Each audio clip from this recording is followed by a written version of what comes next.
one of the good and bad things about me is I'm a company man. And so if there's ever anything that I get involved in, I'm all in on that. I'm Leon Davis, and this is One Good Question.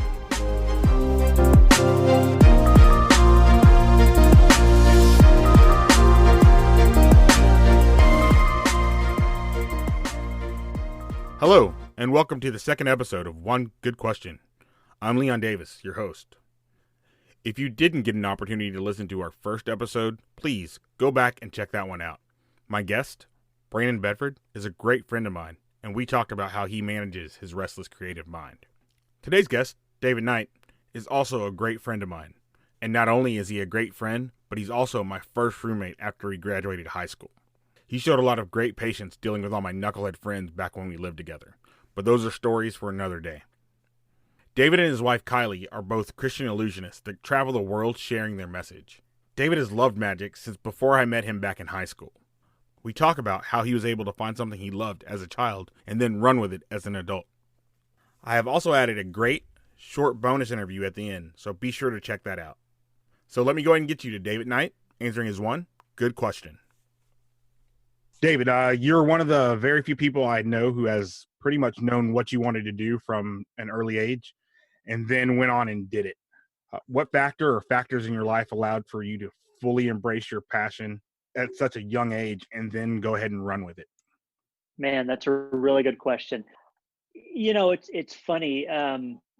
Growing up, my dad kind of always wanted me to be like a lawyer or doctor, something stable and secure. And I obviously did not go down that path.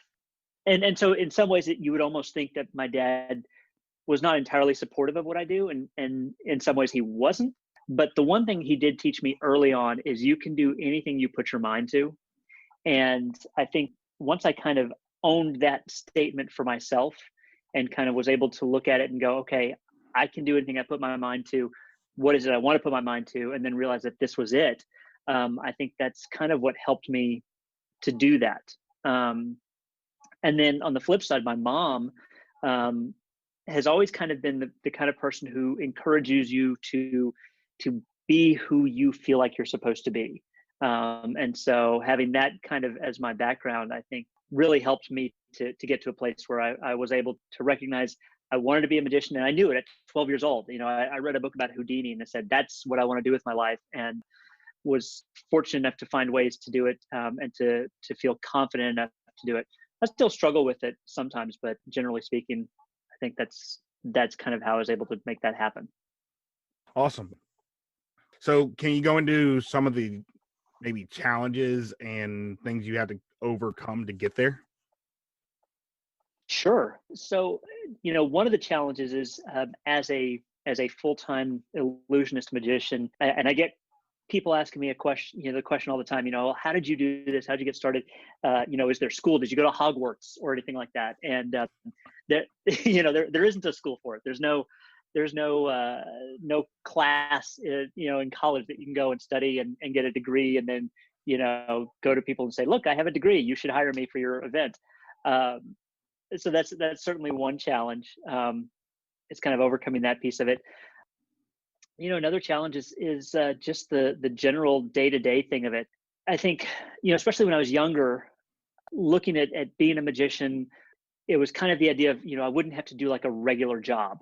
And you kind of get in this almost fairy tale vision of what that's going to be like, where, oh, I'm just going to go out and I get to perform for people and, do my show for 2 hours a night or whatever it is. But in reality, it's a lot of work. It's a lot of sitting in the office and making phone calls and sending emails and, studying. One of the things I wish I had done is done more studying in business when I had gone to college, because, nowadays I'm studying about copywriting. I'm studying about marketing. I'm studying about finances and expense sheets. And I hate numbers, but oh my goodness, my wife loves them. So lucky you. Yeah, I know, right? And so, so probably, trying to learn all those things kind of later in life was certainly a challenge. And then speaking of my wife, Kylie, as a husband and wife team, we have the challenge of we are together all the time, like 24/7. And it's great. Like for us, we love it, but there is still a challenge of, how do we make this work? How do we be business partners, but then also we're romantic partners, and who does what in the office, and how do we make it so that one person doesn't feel they're overwhelmed and the other person doesn't feel like they are not contributing anything. So there's a ton of challenges. I can go on and on about that question. Yeah. All right. So ready for the house question? Let's do it. All right. So what piece of advice have you received, then later did not follow, but looking back, you wish you had followed? Well, I kind of have to go back to my other answer. One of the things my dad did always caution me about was to make sure that I studied something. And for him, it was always a plan B. What's your plan B going to be? What if everything falls through? What are you going to fall back on? And to me, I always had to have the mindset that, if there's a plan to fall back on, then you'll fall back on that plan. And so I kind of have always just rushed forward with the idea that I don't want to fall back plan, because, then I'm not going to go forward with what I want to do. But one of the things my dad had always said that I should do is study business, go to school, get a degree in business, learn about finances, learn about marketing and copywriting and advertising and how to run a business.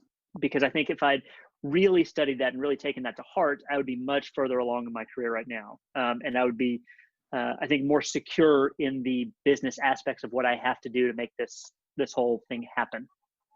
So you pretty much doubled down on your strength and went all in? Yeah. I had to. One of the good and bad things about me, and Kylie will mention this often, is I'm a company man. Okay. And so if there's ever anything that I get involved in, I'm all in on that. Back when we were Blockbuster music kids, I was that was my goal, man. I was going to be, a Blockbuster manager, and actually I did. I became an assistant manager there, and went through that whole bit. And it held me back from doing what I really wanted to do, because I felt like this place is paying me a full-time job, I should be full-time there. And so, so once I got in the mindset that I have to just go for it and bet on myself. Actually, I was just reading a Forbes magazine article today about learning to bet on yourself. And I think that's a key thing anybody who does this sort of thing has to do. Okay. Awesome. David, why don't we go ahead and take a few minutes and you can tell the people in podcast land what you do for a day job and what else you have going on. Yeah. So, well, the big thing that I do is my wife and I are Christian Illusionists. We're a husband and wife team that travels all around the world, performing for churches and ministry organizations.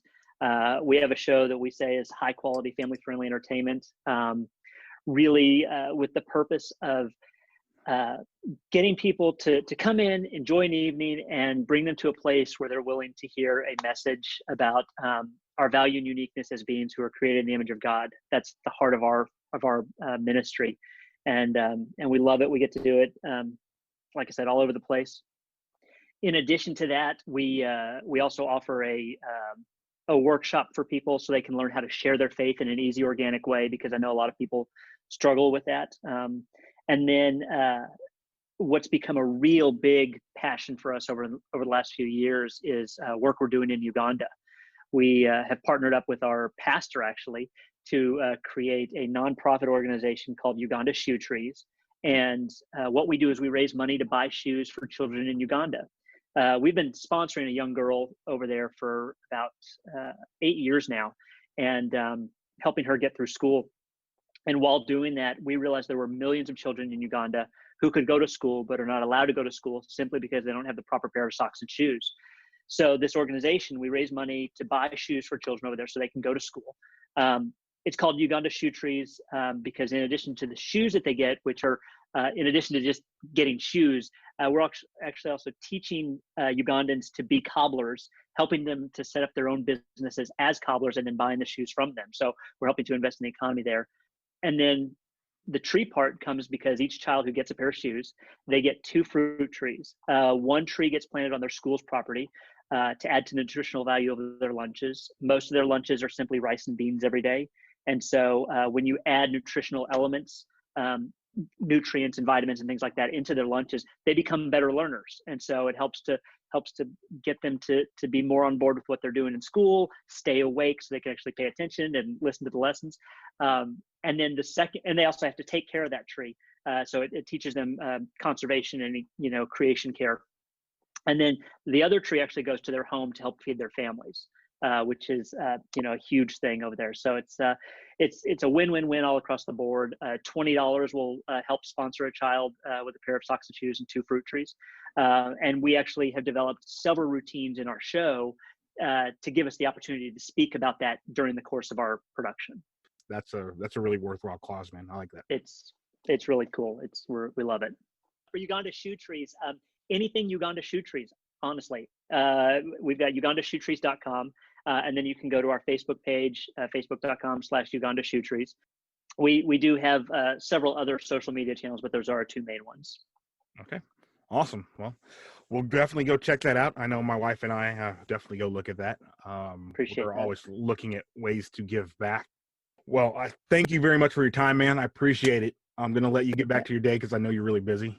Thanks, man. Yeah, you got tons of things to do, but I appreciate you taking a little time to talk to me today. No worries. Talk soon. All right, man. Yes, definitely. And that was David Knight answering his one good question. Be sure to check the show notes so you can follow the exploits of David and Kylie as they travel around the world sharing their message. And also, you can check out their charity, Uganda Shoe Trees. Next up is that bonus I was telling you about at the beginning of the show. Ashton Chase is an amazing young artist I've had the opportunity to watch develop over the last few years. She creates visual art, she writes a little bit, and now she's into making music. She has been so gracious as to allow us to premiere a clip of her new song. So here's my conversation with Ashton Chase. Ashton, from following you on Instagram and Facebook, I know that you're an amazing artist. Now that you're moving into music, what is the difference between your inspiration that drives the both of them? Well, I would say that the inspiration itself isn't very different, but the process is what's different between the 2 different art forms. Doing visual art, I mostly do everything by myself, and I work solo from start to finish. But with music, it's more of a collaborative process. Some people out there are able to sit down, write a song, they can play all the instrumentation, they can sing it, then they produce it, they mix it, they master it themselves. But most people don't do all of it by themselves.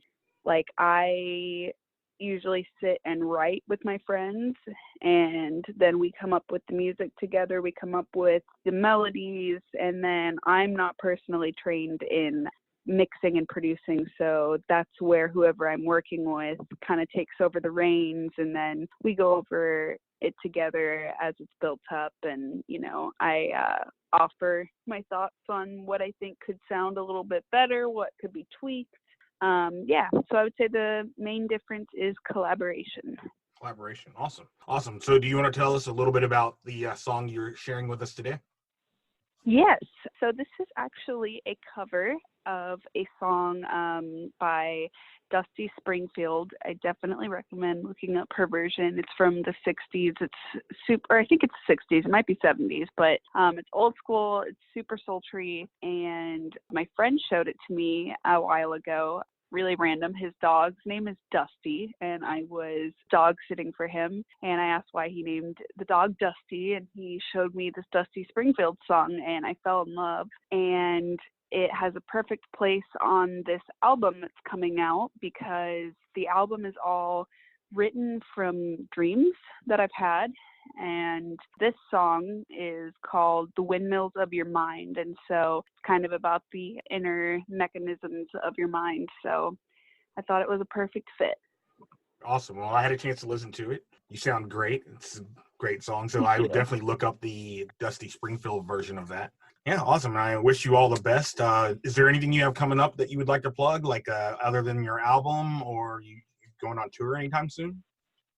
Don't have a tour planned, but I will probably have an album release show once the whole album is done. So stay tuned on my Facebook and Instagram for that. and stay tuned for the rest of my version of Windmills of Your Mind. This little snippet is just the first half, just kind of wanted to give a taste before releasing the full thing. We appreciate you allowing us to premiere this snippet. I enjoyed it, as I said. So I look forward to it and wish you all the luck in the future. Thank you. All right, thank you. Here's that clip of Ashton singing Dusty Springfield's Windmills of Your Mind.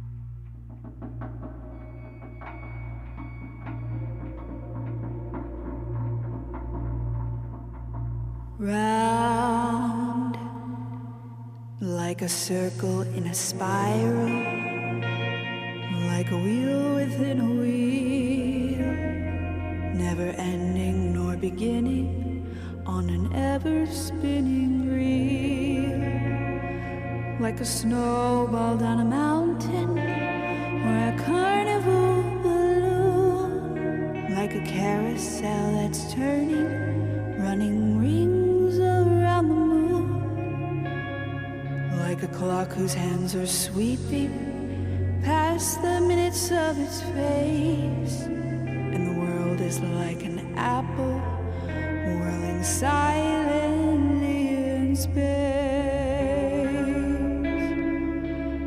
like the circles that you find in the windmills of your mind.